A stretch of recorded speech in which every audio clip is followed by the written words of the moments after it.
Okay, so the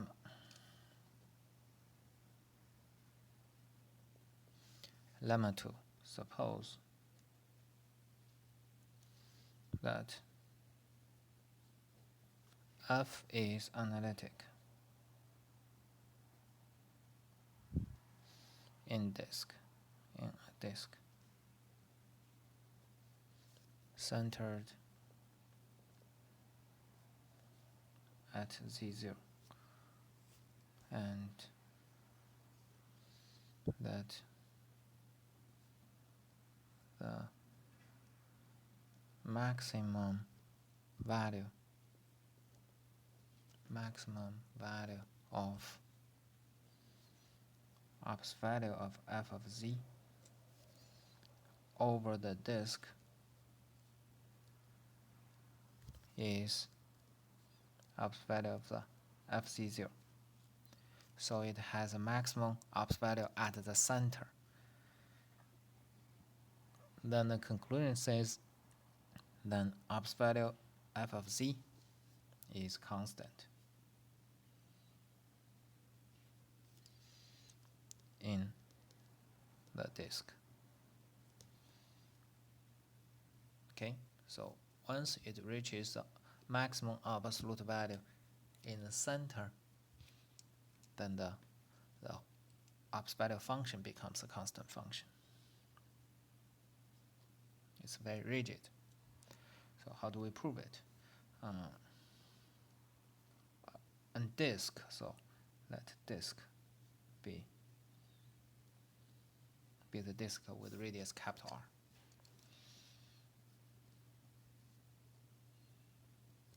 Okay, so we first get the radius, because in the statement of theorem there's no radius. Okay. This disk can be open, can be closed, but usually when we talk about analyticity, differentiability, we always say an open set. So it does not include the boundary. Okay, now we choose or let's say let little r greater than 0 and less than capital R. So we just choose a smaller radius. Choose a smaller radius. Then for any z in bz0r with distance of z0 equal to little r. So for any point on this smaller circle, the ops value of f of z is less than or equal to ops value of f of z0. Okay, so the maximum modulus. And now we apply the Cauchy integral formula for this smaller circle. So we know that f of z0, we apply the Cauchy integral formula, or we apply that mean value property. Mean value property says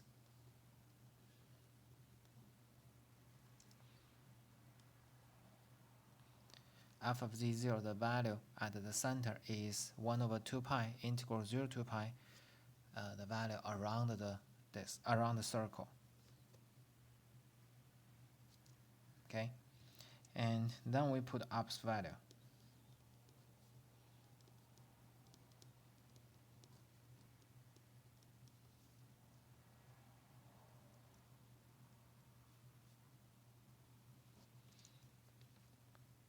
We put the ops value, and then we move this ops value into the integral. We get less than or equal to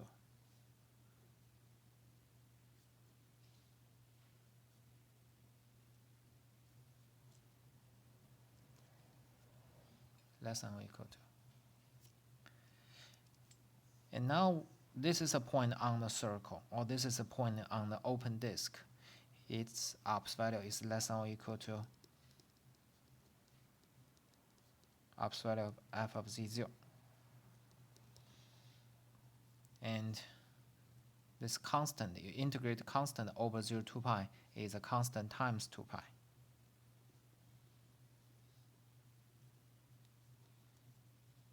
And 2 pi, 1 over 2 pi, they cancelled. So this computation tells us all the less than or equal are actually equal, no less than, because it's here. It starts from a number and with less than, less than, less than, less than or equal to the self. So it means all the middle steps are equal. So what we have?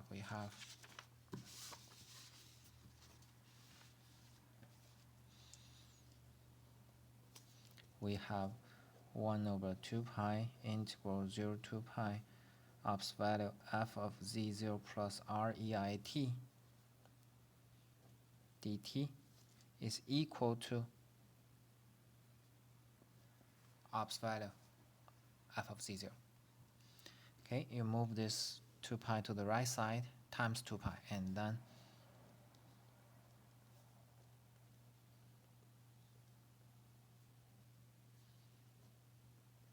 times 2 pi, we can write it in the fancy way.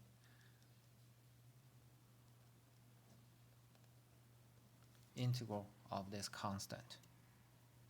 It's just a fancy way to write multiplication by 2 pi.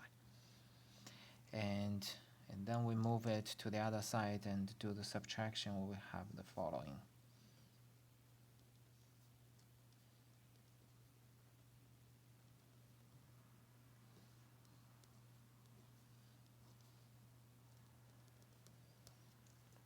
We have the following identity equation. We know that this is a non-negative function. For all the non-negative function, if the integral is 0, if and only if it is 0. So we have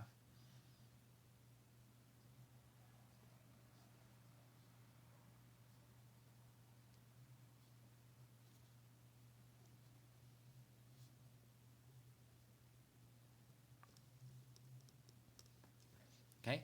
So what do we get? We computed that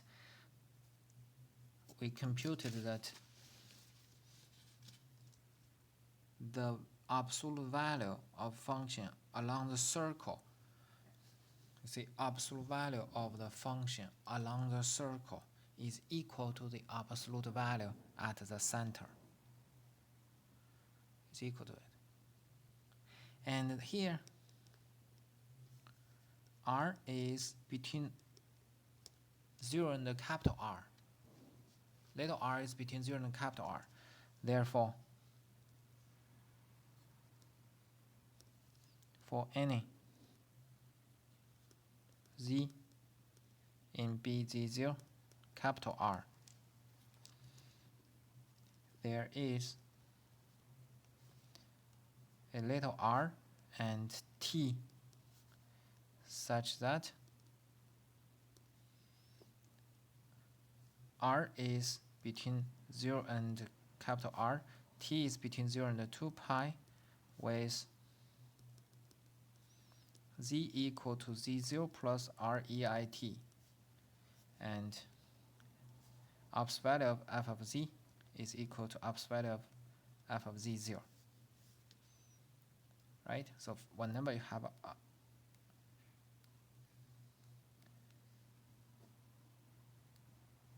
a point z here, you use the distance between z and z0 to draw the circle. Then you will have angle t. Then this angle t will uniquely determine the z, so that you have this property.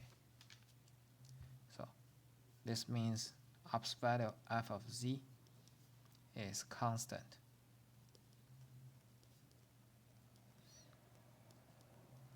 over the disk. So for whatever value, the ops value is always equal to the ops value of f of z0. So it's a constant.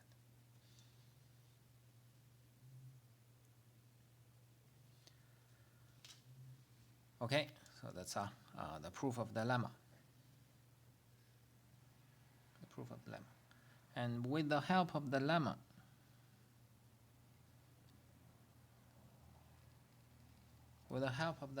let's prove the maximum modulus theorem or principle.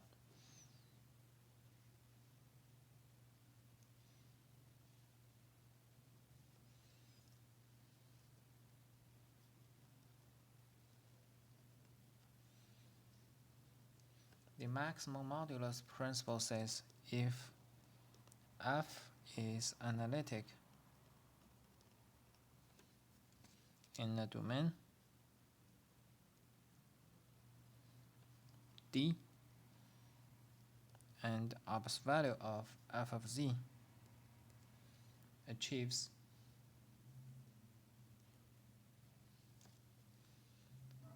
ops value f of z achieves its maximum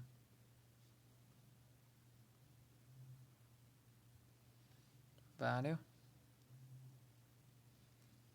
at a point z0 in D, then f is constant.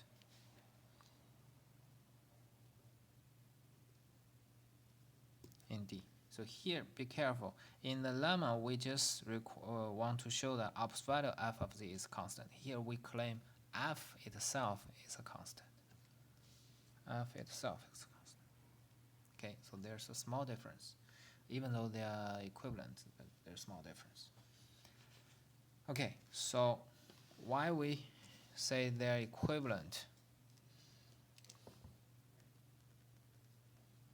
Actually, we can show that if f is analytic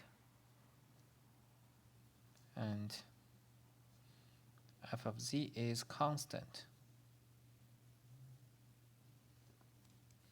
then f is constant.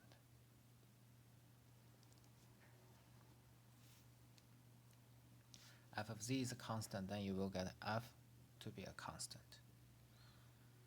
Okay, so this is one of the exercises you can try to prove it. The idea is to use UX, the real and the imaginary part. You use a Cauchy-Riemann equation and you show that u and v are both constant, so that f is a constant. Okay, so that's the idea. You just try to prove it. So because of this property, we only need to show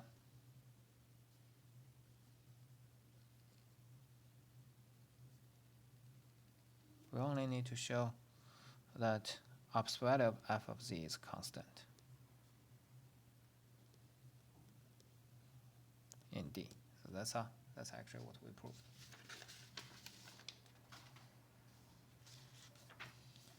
Okay, how do we prove it?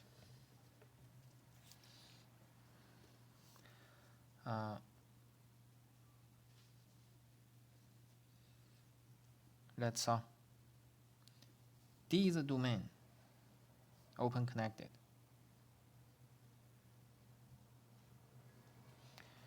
And you fix, okay, so you already have one point z0. For any z in D, there is a piecewise smooth, or there is a path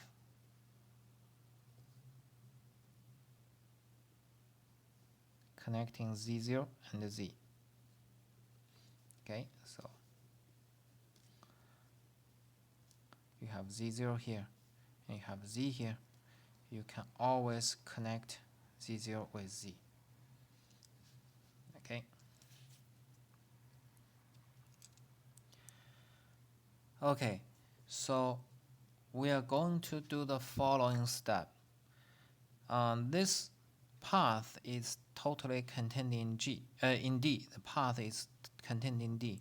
Then for any point, this is this one. Let's put z1 here. This is z1. For any point z on the path, let's call it gamma, path gamma. For any point z on the path gamma, there is a neighborhood, an open disk. There is an open disk such that the B, Z, R of Z is totally contained in D, because every point of D is an interior point. So you just get the disk. Okay, so you have a lot of disk along this path. Okay.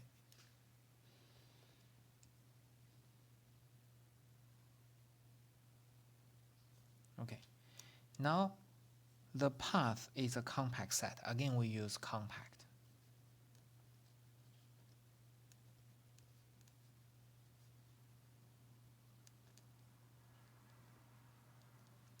The path is a compact set.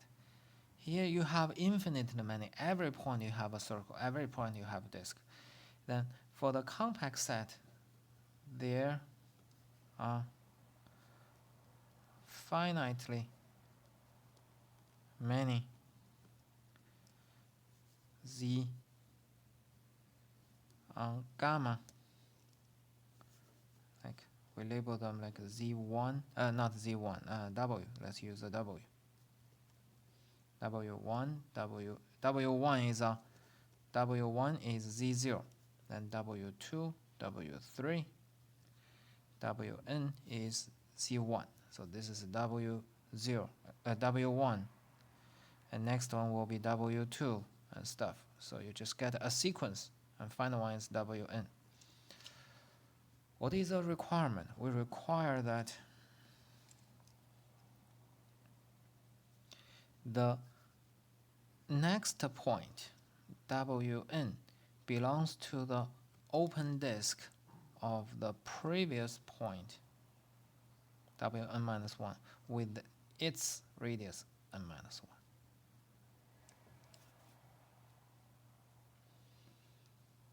Okay, so we can always find such open disk.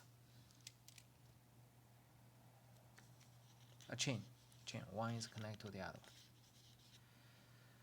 Okay, now let's check.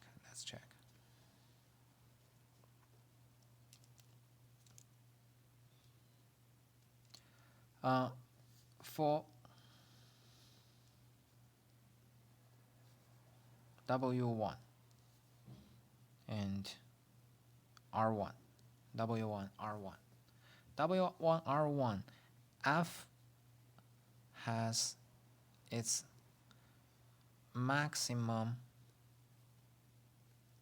absolute value at W1. W1 is a Z0. Of course, it has a maximum absolute value. So by lemma 2, we know that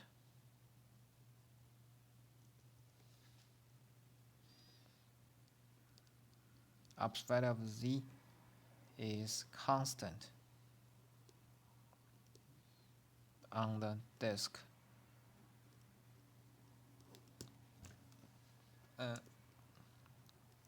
It's not necessary to use a closure. It's a constant on the disk, open disk centered at the first point with radius R1. And of course here, remember we require the next point belongs to this disk. Then what we get? We get absolute value of a W2 is equal to the absolute value of W1, which is absolute value of Z0. Okay, so this is also the maximum value. So what do? We actually pass the maximum value property from W1 to W2. Right? We pass it to the next point. So we'll repeat this process. We can get absolute value of the last point, Wn, which is f of z1, is equal to absolute value of f of z0, f of z1. Okay? So we pass it from one point to next, next to next, next to next. Eventually we when pass from z0 to z1. What do we get? For arbitrary point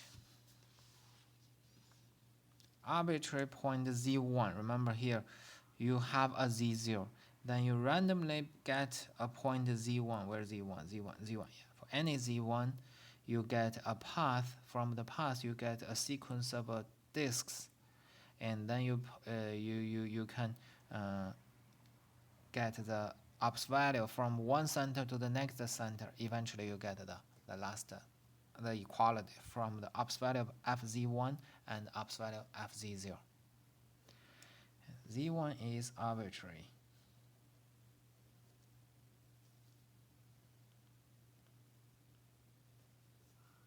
So f of z, ops value f of z is constant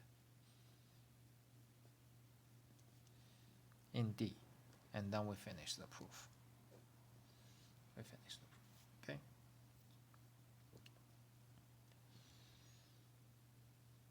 So that's that is the proof.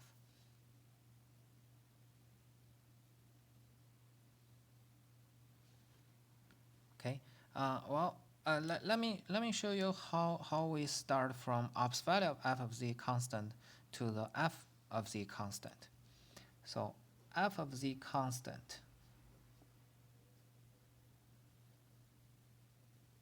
then the u square plus v square is constant, right? F of z, ops value of f of z is a square root of them. So from here you get u square plus v square constant. Constant, you do partial differentiation.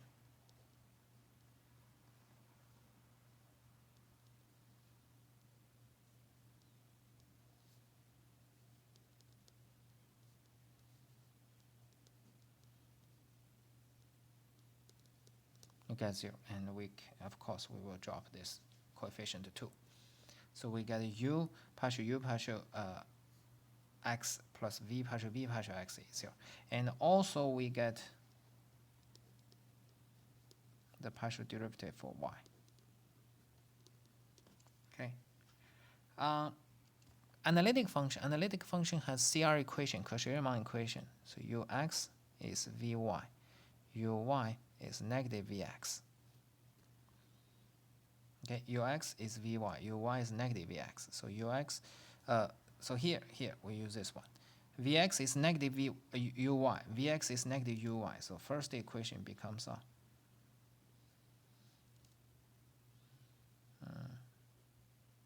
v uy equal to 0. And second one is uy plus v ux. Okay, so you do it here. V ux is plus. Vx is negative uy. You solve this system equations. Or let's say multiply them by u. No. How do we do the multiplication? This one we multiplied by u, yes. This one we multiplied by v. So you get u square ux minus uv vy equal to 0. This one times v, so uv uy plus v squared ux equal to 0. And add them together, you check here, these two terms cancelled. You get u square ux plus v square ux equal to 0. Right? So it's a u square plus v square ux equal to 0.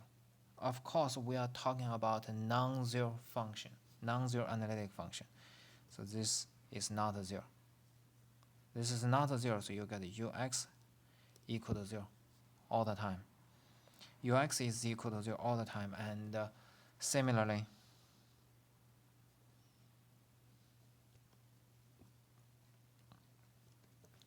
you will compute for uy equal to 0. Ux is 0, uy is 0. Two things together imply u is a constant. U is constant. right? And you get U constant, same process, you will get a V is constant. So that's a proof how do you get the constant from the ops value f of z is a constant.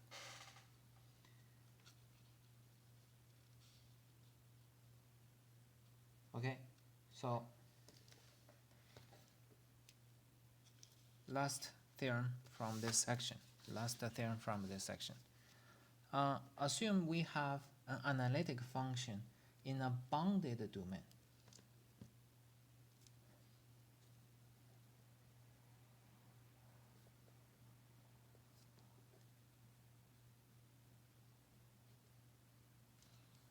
In a bounded domain.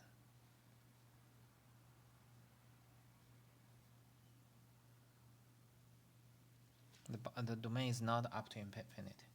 And continues.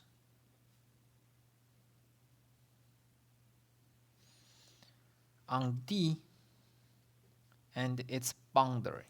We have the boundary definition.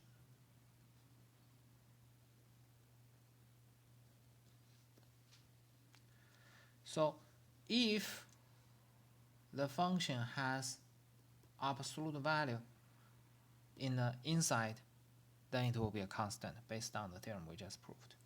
And we also know that analytic function is always continuous, including the boundary, so it's closed. So D is bounded and closed. So first, F is continuous on the bounded closed set. F has its maximum modulus. Second, if F has its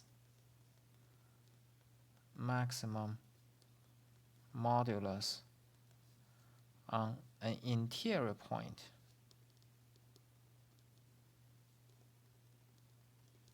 then F is constant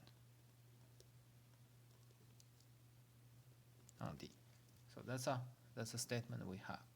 Combine these two things together, we will say that if F is not constant, it will definitely have maximum modulus, so the maximum modulus will not happen on the interior point. Okay, so that's a theorem 24. So a function analytic in a bounded domain and continues up to and including its boundary.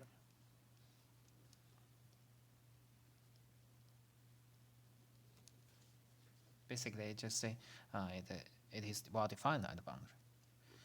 Okay, a function analytic in the bounded domain continues up to and including its boundary. This function attains its maximum modulus on the boundary.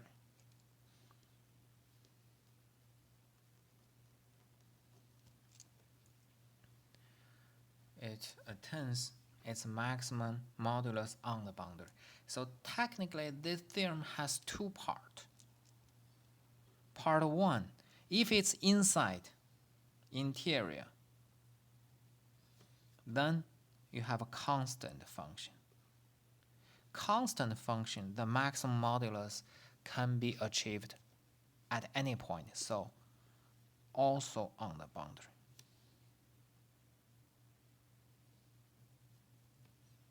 Okay, interior part implies a constant. Constant means you can get the maximum modulus on the boundary. Second, if it does not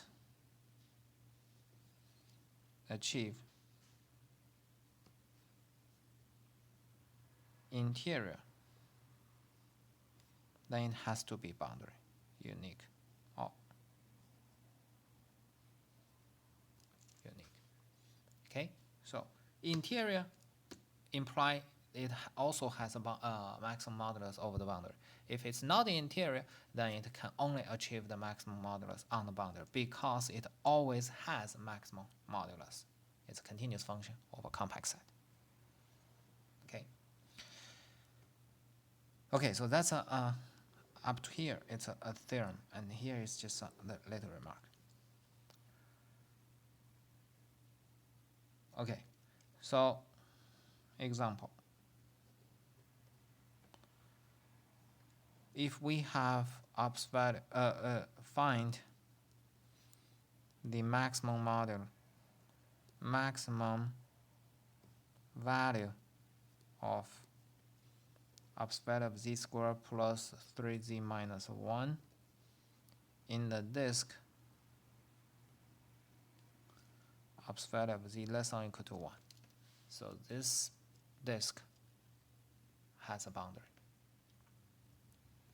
And based on the theorem 24, we know we only need to check the maximum modulus on the circle. So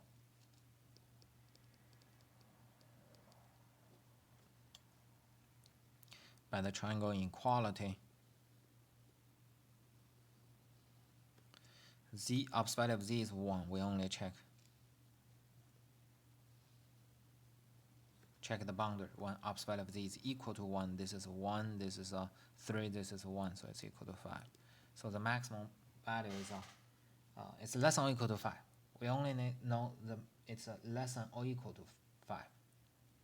So it's upper bound. It may not be maximum value. To really get the maximum value, we actually have to do the following thing. Because this z is equal to 1, we check the only boundary, so z is EIT. Z is EIT, so you have E2IT plus 3EIT minus 1 ops value.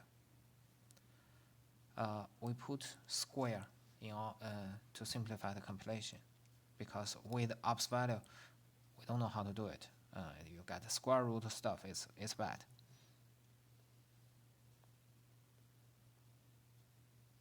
And you have ops value squared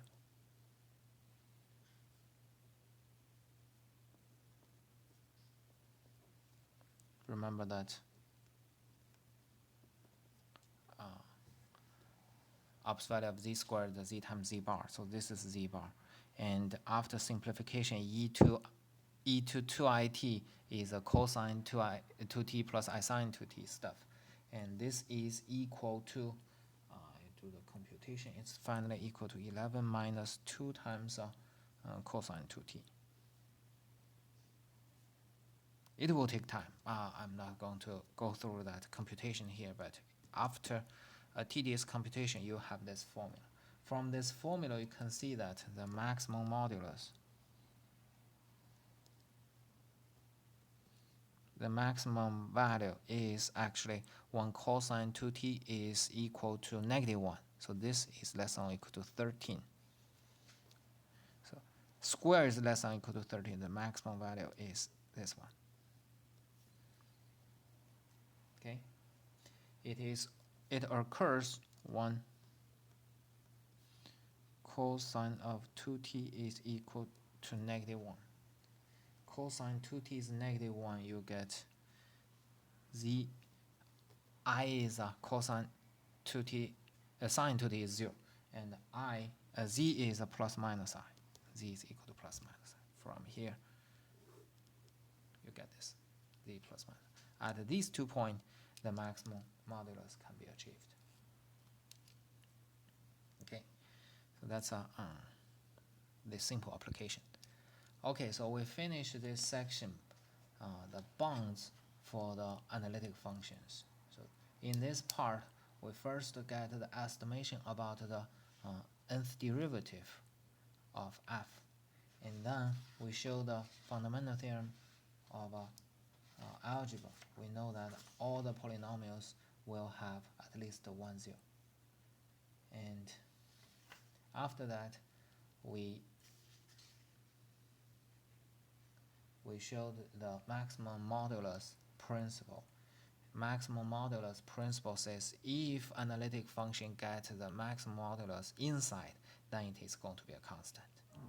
And this depends on the Cauchy integral formula, which is also the mean value principle or mean value property. Okay, we'll stop. Thank you.